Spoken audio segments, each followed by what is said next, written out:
escaped the kidnappers, but his mind never escaped the forest. Good afternoon. Imagine surviving kidnapping, returning home alive. Everyone celebrates. Everyone says, "Thank God, you're alive." But every night, you still hear the gunshots. You still smell the forest. You still wake up screaming. You cannot sleep.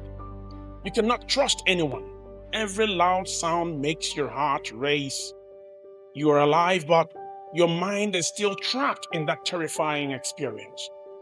Now imagine another person, a woman who survived years of domestic abuse. She escaped. The abuse stopped, but the fear didn't. Or a young man who witnessed a terrible road accident. Months later, he still relieves that moment every single day. The body escaped, but the mind did not. What exactly is happening? Is this weakness, or is it spiritual, or is it a medical condition that many people don't understand? Today, we are uncovering the truth about one of the most misunderstood mental health conditions in our society: post-traumatic stress disorder. Stay with us. This conversation could change the life of someone you know.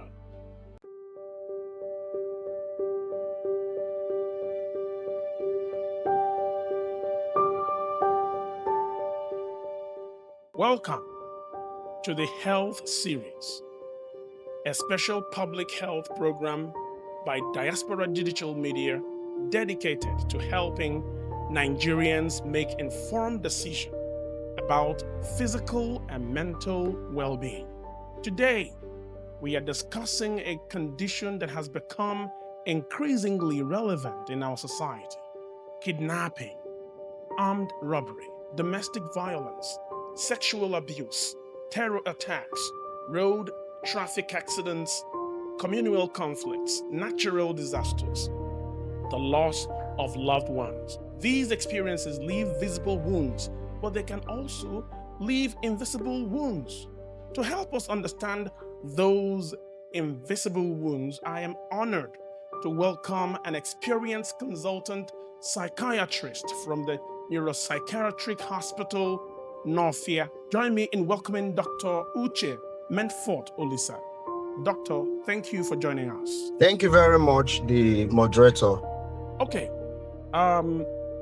Understanding post-traumatic stress disorder. Doctor, many Nigerians have heard the term PTSD, post-traumatic stress disorder, in movies, especially in the movies. But what exactly is post-traumatic stress disorder? Okay, thank you for that vital question.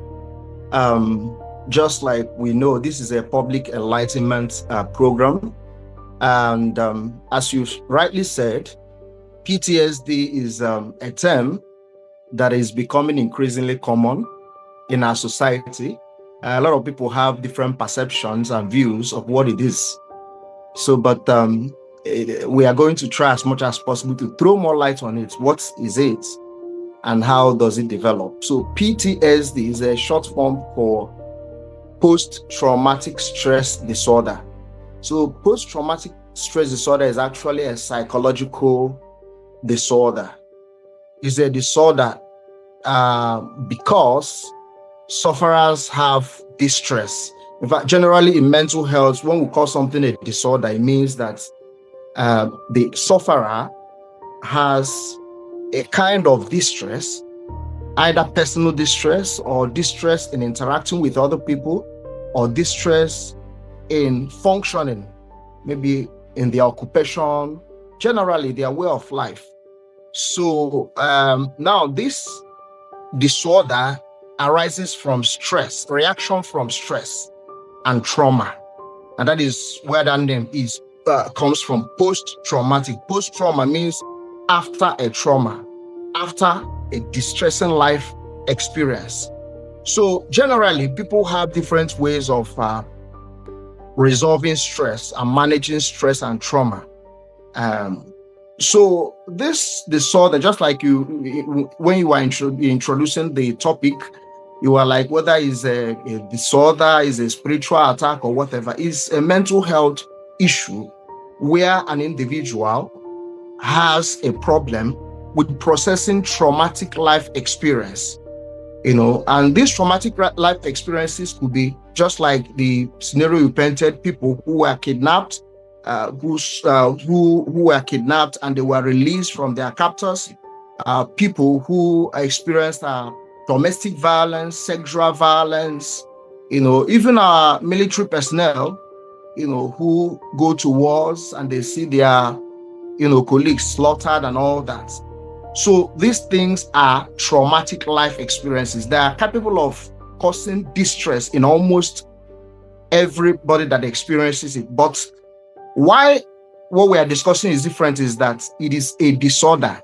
Usually when somebody experiences a traumatic experience, you don't expect the person to be laughing. You don't expect the person to be happy. The person obviously is supposed to be distressed, supposed to be anxious, supposed to be like, are you sure they've not come again? But as the source of the stress disappears, for instance, maybe the person is recovered from the captors and the source of the stress is no longer there, it is expected that over time that the level of stress reaction is supposed to reduce. So what you're trying to say in essence is that everyone who experiences trauma automatically develops PTSD. Is that what you're trying to say? No. That's not what I'm saying. What I'm saying is that anybody that experiences trauma experiences what we call stress reaction.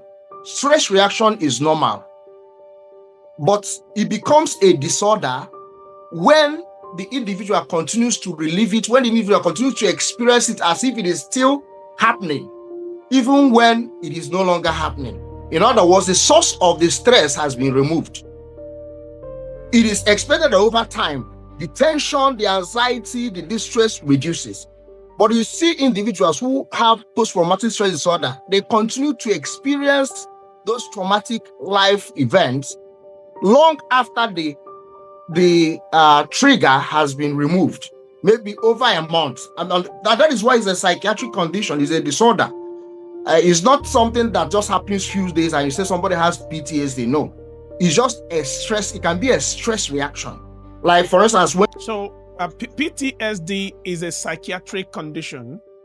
You have established that very well. So being a psychiatric condition, are there differences in how people respond to PTSD? Okay, if I may help you a bit, I think you could frame it that, okay, are there differences in ways people experience or handle stress? Yes, there are differences. Just like I said, anybody that experiences a traumatic event is expected to have a stress reaction. It's expected to be anxious. It's expected to be, to feel that, yes, something has happened. But when it continues, that experience continues unabated, even when the trauma or the source of the trauma is no longer there. For instance, those people that were recovered from the forest, we know that they are being rehabilitated now and all that.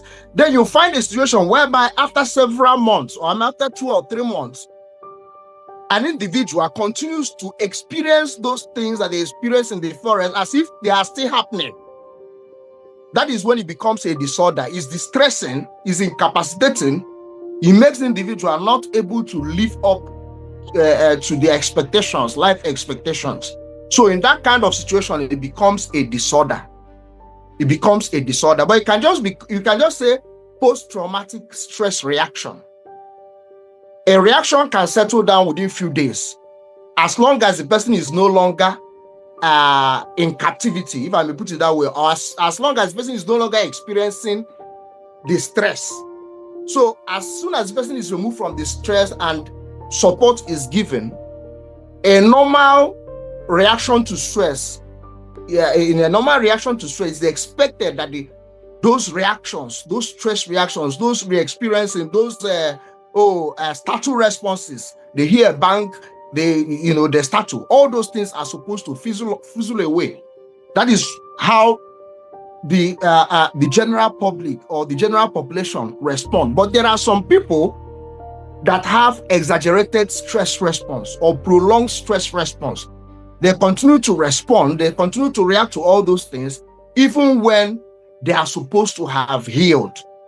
So it's about the way their mind is made, it's about their genetic. There are so many factors that determines who is going to develop post-traumatic stress disorder or who is not going to develop.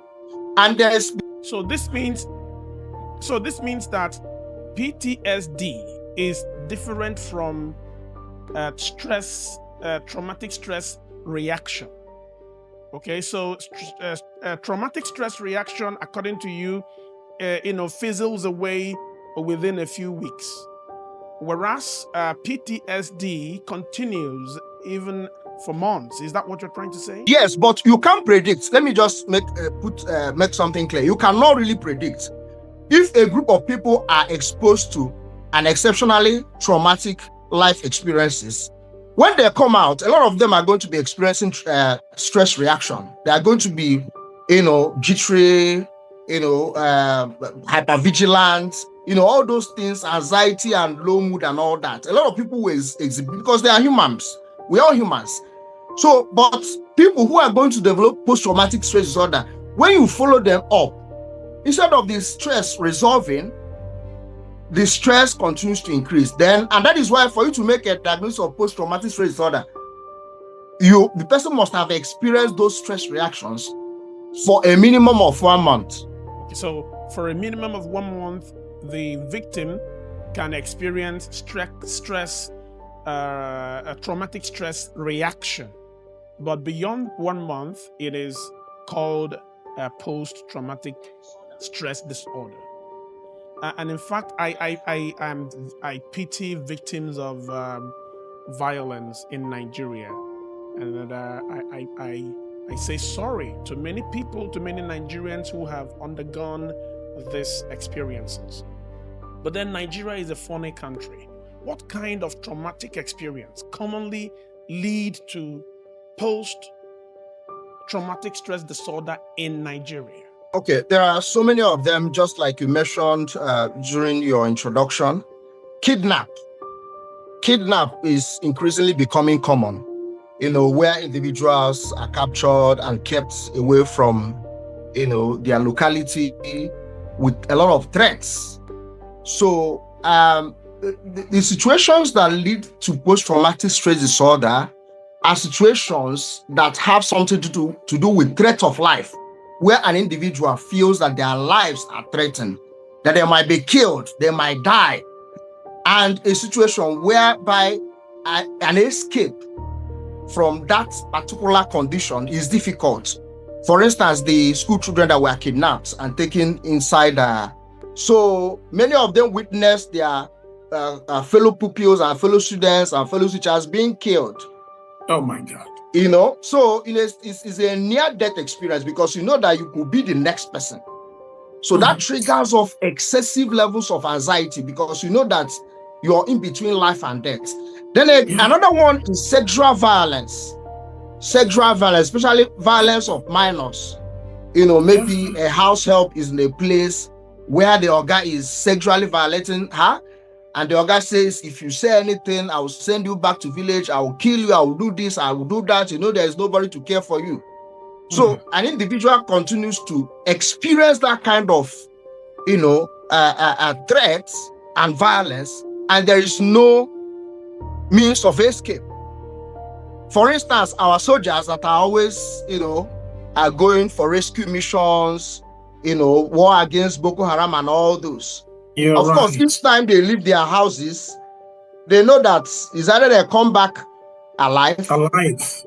Or they come back in their corpse. And again, in some cases, they are captured, they are tortured, and they are used as beds. They use them, they tell the government, okay, if you want us to release this soldier, you have to release this so and so person. That kind of a thing. They are in a place where they are helpless, where they don't know what is going to happen. Or worse still, they believe that in any moment from that time, they might be killed. So soldiers, in fact, it was actually in military personnel that this disorder was first described. People that went for all these military missions. And of course, when you go to war, you see people being killed, you see your colleagues, very close friends being slaughtered. Oh. So witnessing violence, so it's not just about PTSD, is not just, it mustn't be experienced personally. It can also develop when you witness a loved one, a close colleague, being violently attacked, being violently killed. That can also lead to post-traumatic stress disorder. Even parents of children who were kidnapped can also experience post-traumatic stress disorder. So it's either experienced directly or indirectly. So these are some of the circumstances. Kidnap, armed robbery attack. Maybe you're in your workplace, you're a banker, and suddenly you start hearing gunshots, and they come in and slaughter a lot of people, and maybe you narrowly escape that. So for people who have that predisposition, for people who have that tendency to develop post-traumatic stress disorder, they go on to develop, they progress from just normal stress reaction, because initially people will be like, okay, it's understandable. He witnessed his colleague being killed. It's understandable. But if it's somebody who has that genetic predisposition to developing post-traumatic stress disorder, that will now, the post-traumatic stress reaction will not abate. It continues until past 1 month, and the person. You have correctly established that PTSD is a psychiatric condition. So let me ask you this question. What actually happens inside the brain after severe trauma? Okay, so that's a very important question. In fact, it's key to understanding why people experience this stress disorder. Now, the brain does a lot of things. There are centers in the brain that regulate memory, or that are responsible for memory. There are centers in the brain that initiate stress reaction, anxiety. We call that fight and flight system or alarm system. Now, there's also a system in the brain that we call prefrontal cortex. What it does is to apply brake, and it regulates emotion. So now it happens that, just like I said, it's not everybody that develops PTSD. There are some people that have that tendency to develop, just like other medical conditions. There are some people that have increased chances, for instance, of developing hypertension, diabetes, certain cancers. And that is the same thing in psychological ailments. There's a genetic component. There's a problem with the way ab initio these people regulate their stress, normal stress. So these are the people that have that tendency. Now, what happens is that when they undergo an exceptionally traumatic experience, it so traumatizes the brain and the mind that the brain and the mind are not able to handle this stress, process this stress. So what now happens is that the alarm system of the brain, there's a structure that we call amygdala. That is a structure that, regulates fear. What it calls, please? Amygdala. Okay. So now it regulates fear. Like when something happens that should make you afraid, you become afraid. That is the structure. So, and now this alarm system, another way of describing it is what we call fight and flight. When there is a danger, a normal individual is supposed to either fight or flight or run away. So that is fear mode. For instance, now that we're doing interview and you hear a gunshot, you see that you run away, or you want to, who is doing that? So that is a normal alarm system.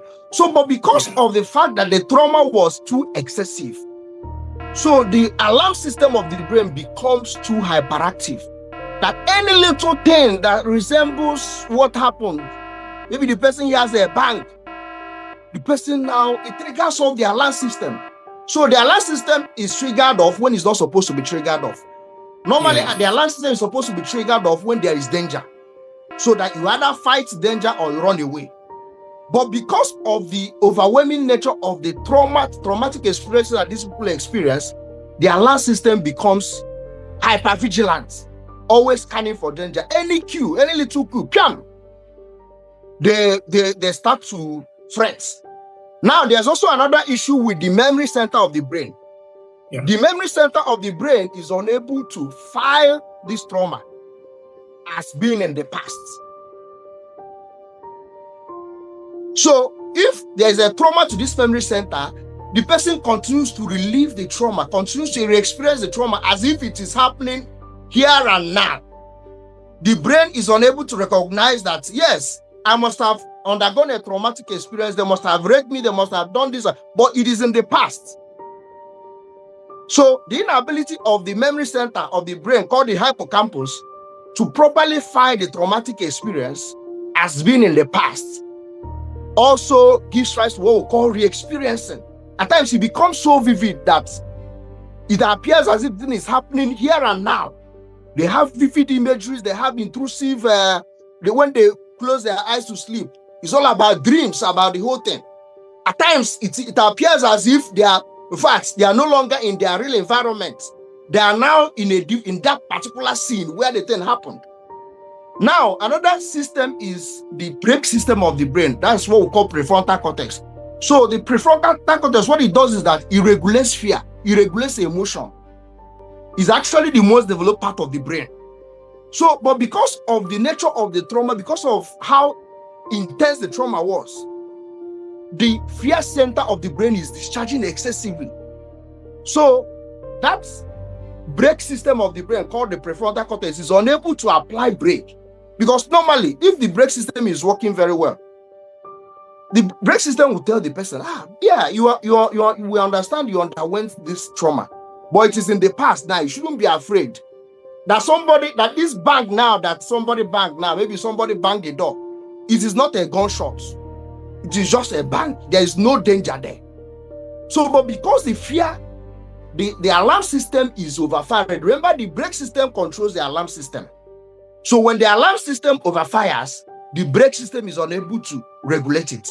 It's just like a typical scenario is maybe you're speeding too fast with a car that doesn't have sufficient brake. You know that when it comes for you to match the car will bash the car because the car is speeding. The brake system is unable to control the speed because it's not sufficient. So these are the mechanisms via which people develop post-traumatic stress. First of all, there is a tendency, we call it genetic susceptibility. It's not everybody that develops it. There's something about their genes, there's something about their stress regulation system that ab initio we are not normal. Okay. You know, that's what a typical example is that some people are stronger than others. Some people can bear, painful experiences more than others. Just understand it that way. That is who they are. So for those people that have less susceptibility to a kind of handling stress, they are shock absorber, or their shock absorbing system to stress is not too strong. Those are the people that are at increased risk. So when they now face that exceptionally traumatic experience, the brain now fails. The mind now fails to handle the stress, to make meaning out of the stress, to resolve the stress. And the alarm system continues to overfire. Danger, danger, danger. The person is always afraid. Doctor, that's fantastic. That's fascinating. But you see, many people assume time heals everything. But the question is, does time really heal psychological trauma, or can trauma remain hidden for years? Okay, yeah. For most people in the environment, I give you a typical example. We knew during the time of Sosoliso crash, there were a lot of families, that were affected. Some lost 2-3 of their family members. If you follow those people up, you see that some might not be able to heal, while some will. In fact, a greater majority will heal. There's something that we call the general population characteristic. So, to a large extent, when people undergo stress, majority may heal, whereas majority is the onset of a mental health issue. It mustn't be post-traumatic stress disorder. there's something I want to point out. Not every psychiatric condition or psychological condition that develops post-trauma is post-traumatic stress disorder. Post-traumatic stress has there are particular features. So some people, they might even break down, they become psychotic. Some is depression, some is anxiety. These are different clinical conditions. So, but it depends, just like I told you, there's something that is called nature-nurture interaction in the causation of illnesses. The nature is the person's genetic makeup, who the person was ab initio. Whereas the nurture is the trauma or the environmental condition. So, for somebody to develop a psychiatric condition, just like post-traumatic stress disorder, there is that tendency genetically. So those are the people that they don't heal. That is the onset of long-term psychiatric. Some people from post-traumatic stress disorder, they now go into what we call psychosis. They will never be. In fact, there's even something that is called enduring personality change post-trauma. Their personality will change. Okay. Now, so I think what you're saying right now brings us to how we can recognize PTSD.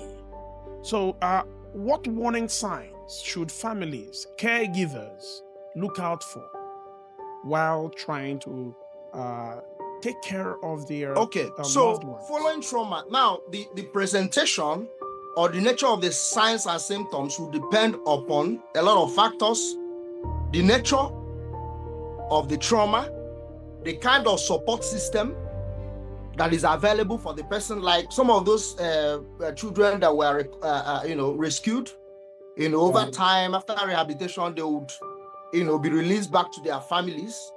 So for people who go on to develop exaggerated stress reaction, that's post-traumatic stress disorder, you might start to pick certain things. There are a lot of symptoms, about 5 or 6 groups of symptoms. So the first of them is what we call re-experiencing. And that is the re-experiencing. Re-experiencing. Okay. So just like it is, the person is re-experiencing the event as if it is happening here and now. The person might that could be either in the dream or in the physical. It can be real. It can be. There's something we call illusion. Illusion happens in intact reality, where it appears as if, you're hearing a sound of gun, when it's just a background noise. It appears you're in the scene of the kidnapping incident. It's happening here and now. Then for dream, you can also have excessive dream, vivid imagery of being in that place where the trauma took place. So they will complain of all these things, and these things will now make them hypervigilant. They become easily startled. Any little thing, they shake, they fret. You see it. Some people, they become overly anxious. They're anxious, they're on the edge, they cannot sleep. They cannot, when they close their eyes, the things that they see are the scenes of the kidnap incidents, the sounds that they were hearing there, the sound of, So these are some of the things that might suggest. Then you can also have what we call avoidance. They avoid anything that will lead them to the memory of that thing. They don't even want to discuss that. Because the mind is so traumatic, the mind is so fragile that it cannot withstand, remembering the trauma. And because of that, some of them might even become homebound after rehabilitation. Maybe a child, he doesn't want to go to school again. So meaning that post-traumatic stress disorder can make someone appear rude or withdrawn or aggressive. Yes. Depending on the stage of the child. Okay. All right. Go ahead. Depending on the developmental stage. For children who may not be able to have adequate verbal expression of their emotional well-being and all that, the reaction might be non-specific. The child might become irritable. The child might begin to have conduct issue. The child might become aggressive. The child might become too fearful. The child might have difficulty trusting people again because he sees everybody as enemy. Oh, this person looks like that guy that was tormenting us in the bush. Then not just about kidnap. If for people, children who are raised in dysfunctional homes or children who are being reared by people who are not their parents and they undergo physical abuse, you see that at times it might change that child's personality. That the child will grow up not to trust anybody. He sees everybody as enemy. So the reaction can be so diverse, but there are core symptoms of post-traumatic stress disorder, which are usually more elaborated by adults because they're able to express some of these things. So just like I said, re-experiencing as if the thing is happening here and now, vivid dreams, imagery, and all that, and that will make them too hypervigilant. That will make them startle. Some their emotions will change, some their cognition will change. They can't even remember, like when you tell them to tell you what happened. Because somehow the mind is trying to protect itself, they will now begin to forget the details. It's not just normal memory loss. The mind is trying to protect itself. The mind is trying to... I can see some people trying to write messages here. And so one person just wrote right now in the comment section and said, many Nigerians describe symptoms like, I can't sleep, I keep seeing it, I'm always afraid, I panic when I hear loud sounds. Are these possible symptoms? That's what somebody just wrote right now. Please, can you answer this question? Yeah. Sure, there are possible symptoms. And remember I told you something about the chronology of development of symptoms. Now, after the person has been recovered from the place that they are being abused, and you follow them up, just like I said, for the normal population, the generality of the public, most people, those symptoms over time would start to reduce. Yeah, within the first few days or few weeks, do you understand? Maybe in the first 2 weeks, you might see all those symptoms. Oh, I can't sleep. Those ones, we call them hyper-arousal symptoms. They are too aroused. When you become too aroused, you can't sleep. You keep on seeing all those things. Those things are expected. These things are stress reactions. But over time, they are expected to abate. When the person is being given support and all that. But when they persist, when the intensity continues to heighten, for more than 1 month. And of course, if somebody has been released from their captor and the person continues to experience all this, see that the person will not be able to function. And that is why it is a disorder, because the distress is so significant that it affects the person's functioning. So the duration is very important. So, but anybody that is experiencing these things need follow up. Another person just wrote in and said, can PTSD affect children differently from adults? Definitely. Just like I said, that's the way that the sufferers express the symptoms will depend on their level of psychological development or human development. So a child will not tell you I'm dreaming too much. A child will not tell you I'm still seeing the thing. So the only thing you're going to see are behavioral abnormalities. The child might become irritable if the child cannot express it, might become too afraid. People will want to come to the child will draw a child who used to be friendly because he doesn't trust. So the child might not be able to express some of these things. But behaviorally, you see that the child's behavior will change, the child will become irritable, the child will become easily startled, and might even have conduct issues, throwing what we call tantrums, crying excessively, and all that. So, children do experience symptoms of post-traumatic stress disorder, but they might not be as specific as what you have in the adults. Okay. All right. Thank you, Doctor. If you have just joined us, this is the Health Series by Diaspora Digital Media. Today, we are discussing post-traumatic stress disorder. If you know someone who survived kidnapping, violence, abuse, or another traumatic event, please stay with us. This conversation may provide answers you've been searching for.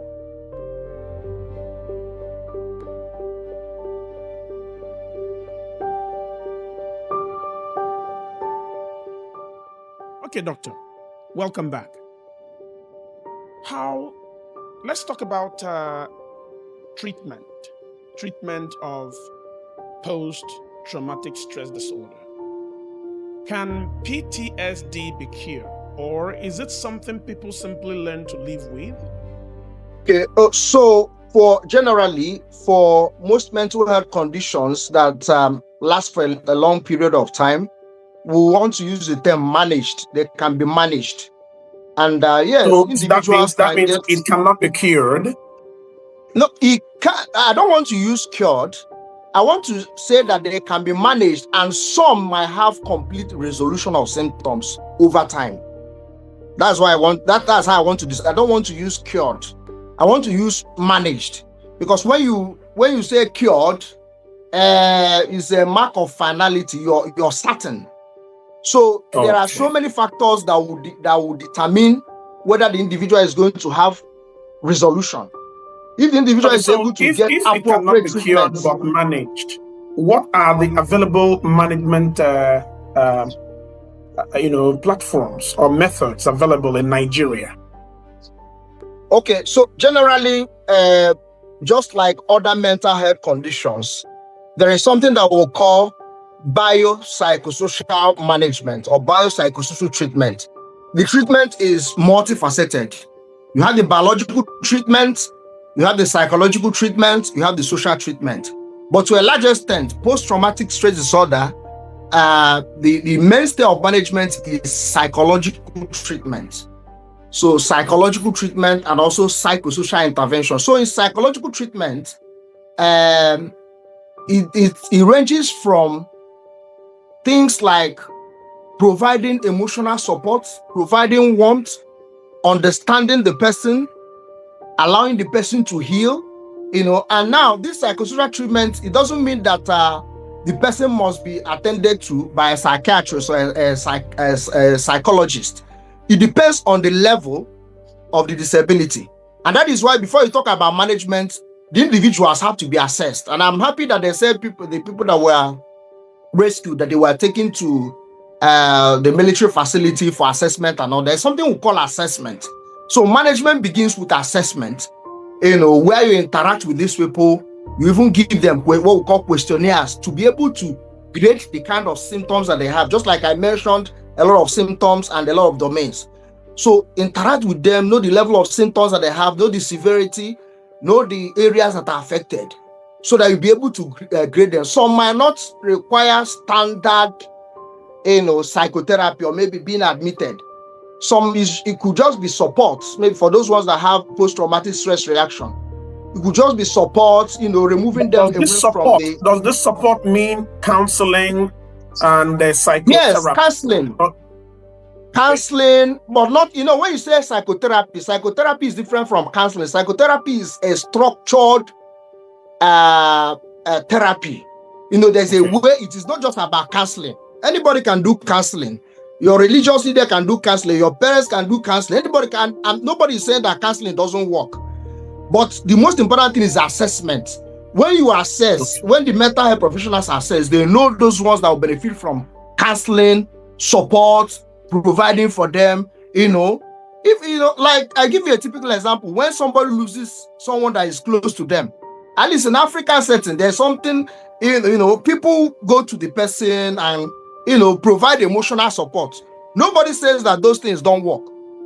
So, but the most important thing is to assess the person to know the severity. Those ones that have high level of symptoms of post-traumatic stress disorder would require a high level intervention by the psychologist and the psychiatrist. So, and I believe that those children that are being rehabilitated now, they are undergoing assessment. And after some time, those ones that are a bit stable that they feel that, okay, they don't have significant level of distress, they will be released back to their family, and their families will also be counseled. There's something we call psychoeducation, where we psychoeducate, we educate the people that are the immediate family members. So this is what it is. So you should give the person support, because you can't take everybody to mental health facilities. So it's only those ones that have persistent symptoms. They can't sleep, their life is distorted and all that require high level of psychotherapy. There is something we call trauma-based cognitive behavioral therapy, where we try to help them process the trauma. We try to change their thinking pattern, because for some of them, they feel that, because I was kidnapped, or maybe because, some of them, some of them may have been raped, some of them may have been physically abused. So I will never amount to anything. The world is a dangerous place. My own is finished. These things are things that I will call cognitive distortions. These are, mental, processes that lead to thoughts that when the patients follow these thoughts through, the patient will have high level of, distress. So we use psychotherapy to try to correct those abnormal thinking patterns. Yes, what has happened, but it doesn't mean that you are now destroyed. It doesn't mean that you can't, get back to your feet. There are ways that will do that. It's not what I will start explaining. But for those ones that have persistent emotional symptoms, anxiety symptoms, they can't sleep, they're easily startled, they can't even go back to work. Those ones, after assessment, will have to be referred to mental health professionals for ongoing psychological treatment. And it gets to a point where, if the symptoms are persisting, maybe somebody is so anxious, or maybe the person is so depressed that the person is thinking of killing him or herself. In such a case, we have to introduce medications. There are medications that help the psychotherapy. I was about to ask about medication. And then let me use this opportunity to read what somebody just wrote now. And she said, can prayer alone treat PTSD? I know that is funny, but we need to answer the questions of our viewers. Please. PTSD is a medical condition. Good. Or is a psychiatric condition. Just like when you are sick, you go to the hospital. I am not averse to religious treatment and religious coping. I'm not averse, but that should be supplementary. I'm talking as a scientist now. I'm talking as a doctor. Good. Yes. So, because there are treatment modalities that have been shown to work. Because what happens is at times some people will live in denial. No, it's not my portion. This and that is enemies and all that. And the thing will now continue to escalate. Yeah. So please, you continue with your prayers, but the person who is having all these distressing symptoms should be encouraged to see mental health professionals, so that the level of distress will be reduced by treatment. What mistakes? In terms of family support, what mistakes do families commonly make when trying to help someone with PTSD? Okay, so now, at times, the family's expectations are too high and unrealistic. Yeah. They believe that, but this thing has happened now. You should get back to your feet. You should be strong. Why are you too soft? And all that. They don't know that things of the mind are not handled that way. Yeah. And the person will now feel that he is not understood, and the level of distress will continue. It's not something you shout. It's not something maybe a child now starts behaving so, this child is too stubborn. But the thing that has happened, you start applying force. So there is a tendency to that, because they don't know that the individual needs treatment. They believe that an individual has the capacity to handle it. But that is not what it is. There are, just like I said, a majority of people will be able to handle the ensuing stress, post-traumatic stress. But a minor percentage, the stress would overwhelm their brain capacity and their mind capacity. So for such people, they need help, they need encouragement, they need support, they need patience. Not, being too harsh on them, or telling them, you should come over this and all that. Okay, doctor, a lot of people are watching this program, and so let's carry them along. one word or one sentence answer to some of the questions that I'm going to read out.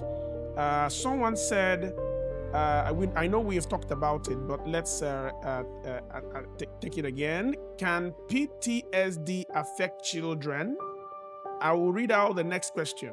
Yeah, so that we can take all their questions and move into the next segment of the discussion. Can PTSD affect children? Definitely, PTSD can affect children. The difference is that the way that the symptoms are elaborated may be different from the adults. In the children, you have more of behavioral symptoms. Good. Now, the next question is, can PTSD affect marriages? These are coming from our viewers. Definitely, PTSD can affect marriages. I give you a typical example. Maybe a woman was kidnapped in a particular incident and thereafter released. Now you can understand that the husband might be afraid. What did they do to my wife?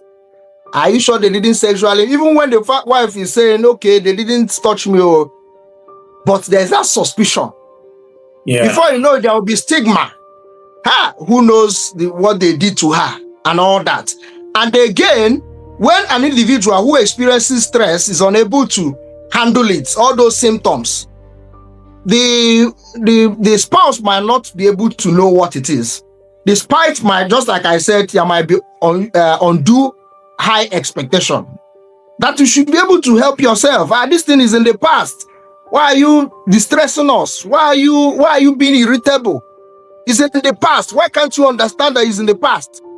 So before you know it, somebody who is supposed to be getting support, emotional support, warmth, care, understanding, somebody who is supposed to be petted, the person is now, people are now becoming distressed and, taking it out on them. And of course, definitely it will compound the whole thing. And that can really affect the integrity of that marriage if the person is not treated. And that is why part of the treatment that we give is psychoeducation. We psychoeducate the family. We tell them what the illness is all about. It's not a moral weakness. Some people think it's not moral weakness.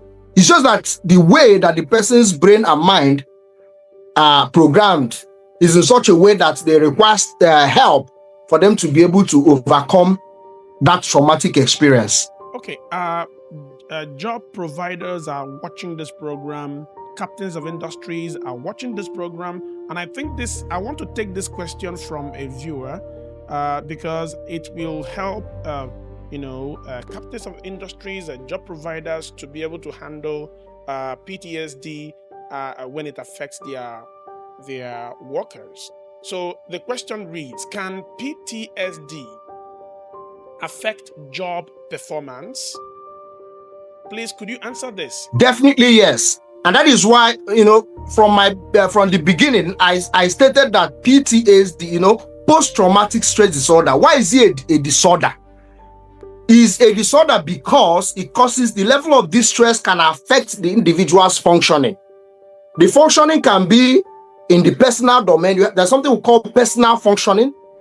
Ability of the individual to take care of themselves, do things they are supposed to do. You have interpersonal functioning, which is the ability of the individual to relate with others. Just like we said, that at times, because they are over-vigilant, they are hyper-vigilant, they think everything is a danger, it might affect interpersonal relationship.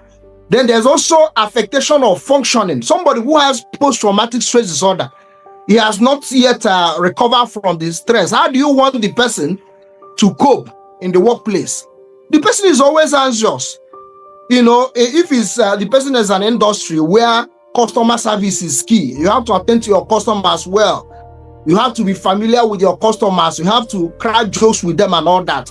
Somebody who has post-traumatic stress disorder, that is anxious, that is depressed, that is startled, you don't expect the person to be able to meet up. So it definitely will affect work performance if it is not treated.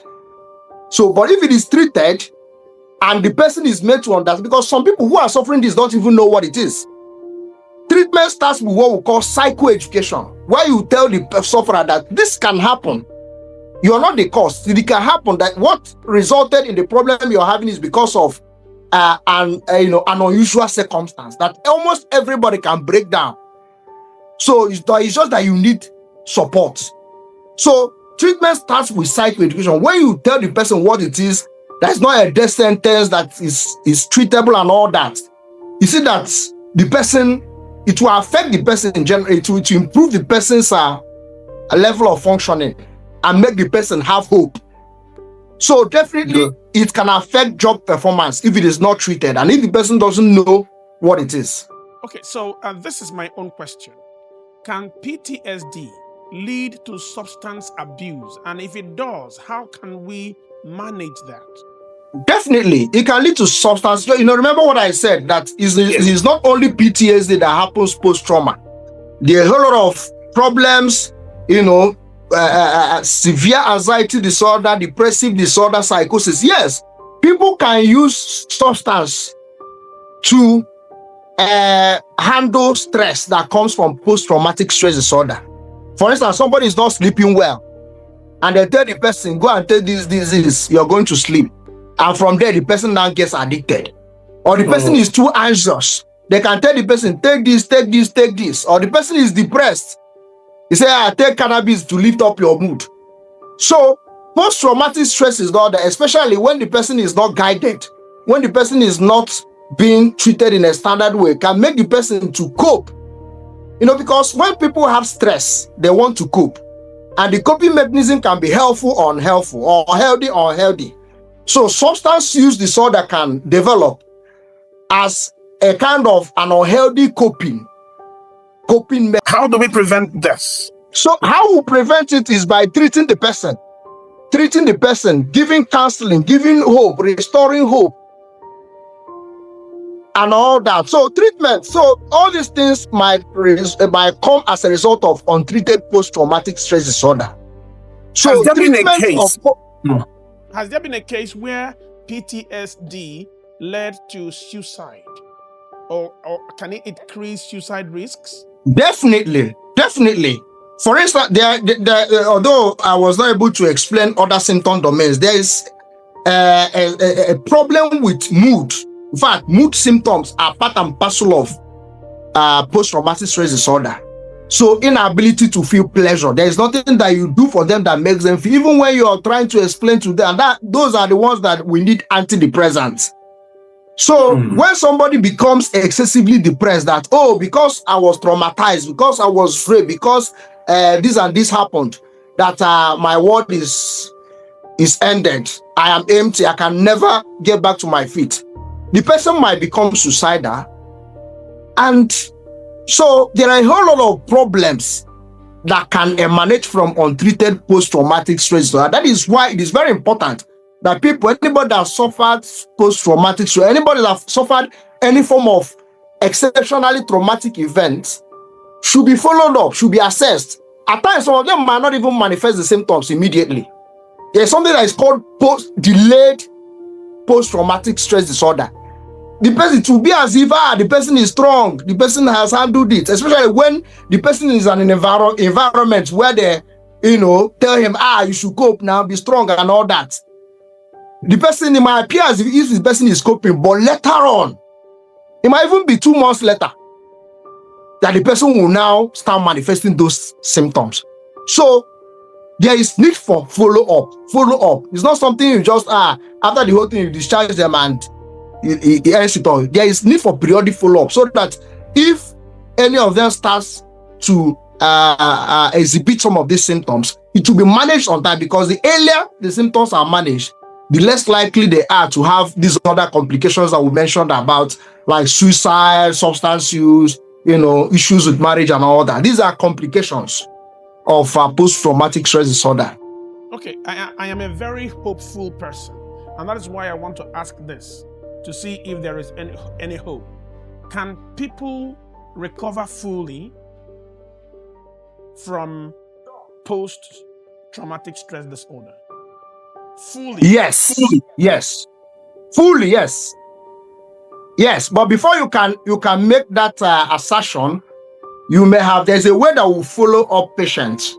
There are some psychiatric conditions that are not lifelong, that you may treat for some time, after treating for some time, you might stop the therapy or you stop the drug and tell the person to be coming for follow-up, maybe monthly follow-up or 2 monthly follow-up. So if the person continues to do well without therapy, without drugs, maybe for like 6 months, so that is when you can actually be talking about full recovery. Also, in some disorders for 1 year, when the person remains stable.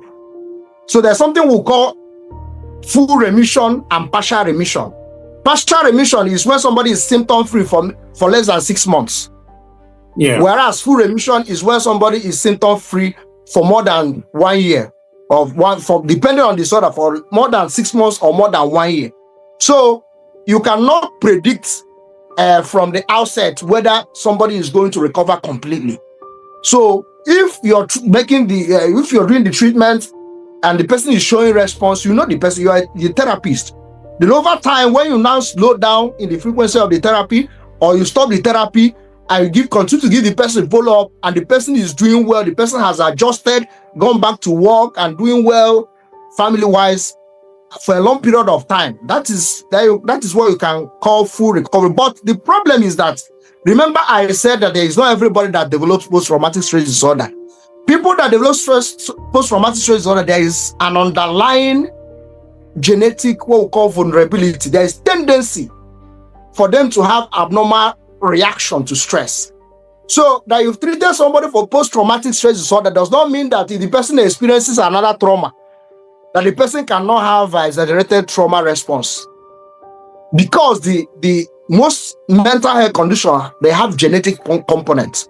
There's a tendency, a natural tendency, which you cannot undo with treatment. Okay, doctor, if someone watching today's program has been silently struggling after a traumatic experience, what message would you like to leave with them? Okay, what I want to say is that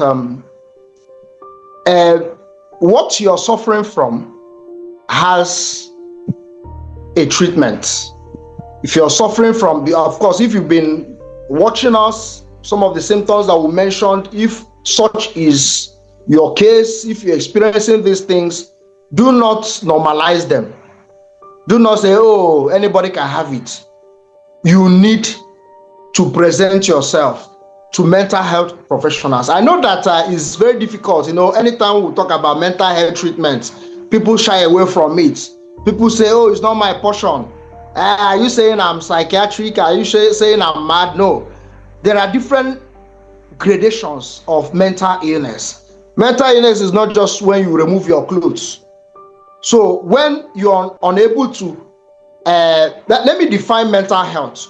So mental health is your ability to handle normal stresses of life and still able to contribute effectively in the society where you live. So mental health recognizes that there are stresses in life. Your ability to handle those stresses and still be coping. When you look at yourself, you compare yourself with others, you say, yes, I'm trying. So post-traumatic stress disorder will cause significant level of disability. You'll be struggling. Just like we've mentioned that there are a lot of complications, maritally, work-wise, in all domains. So instead of continuing to suffer and say, is that thing that happened to me the other time, since that time and you still keep quiet, please, there is treatment. There are treatments that work. Psychological treatment, social treatment, biological treatment. So present yourself to mental health facility. Do not be ashamed of it. Because the more you stay with the ailment untreated, the worse it becomes for you. So the message I'm leaving there is that treatment exists. Effective treatment exists. Many have been treated and they are okay now. They are fully recovered. So you can follow suit. Present yourself. There are mental health facilities around in our at least in the southeast. We have Federal Neuropsychiatric Hospital Enugu. We have Neuropsychiatric Hospital Nawfia. Even Federal Medical Center. If you don't want anything psychiatric, there's a Department of Mental Health now in Federal Medical Center Onisha. You can also present there if you don't want to enter the site because of the stigma and all that. But because of the stigma, yeah. Yes, but please, you even have rehabilitation facilities You know, some people prefer rehab. When they build a mental health facility, they say, no, don't say psychiatry, say rehab. But they're all the same thing. So we Okay. understand there is significant level of stigma associated with mental health services. So, but no, it's not because of that that we continue to suffer this. You know, please try as much as possible to present yourself so that the problem will be handled and you recover your full level of functioning and become useful again to yourself, to your family, and to the society. Doctor, thank you very, very much for sharing your knowledge with us. Mental health is just as important as physical health.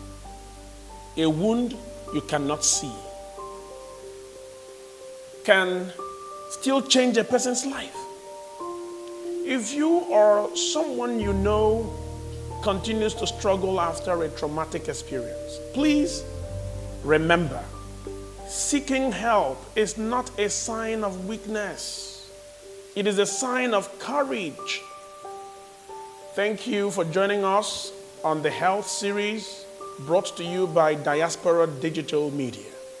If this conversation has been helpful, share it with your family, friends, colleagues, and loved ones. You never know whose life this information may change.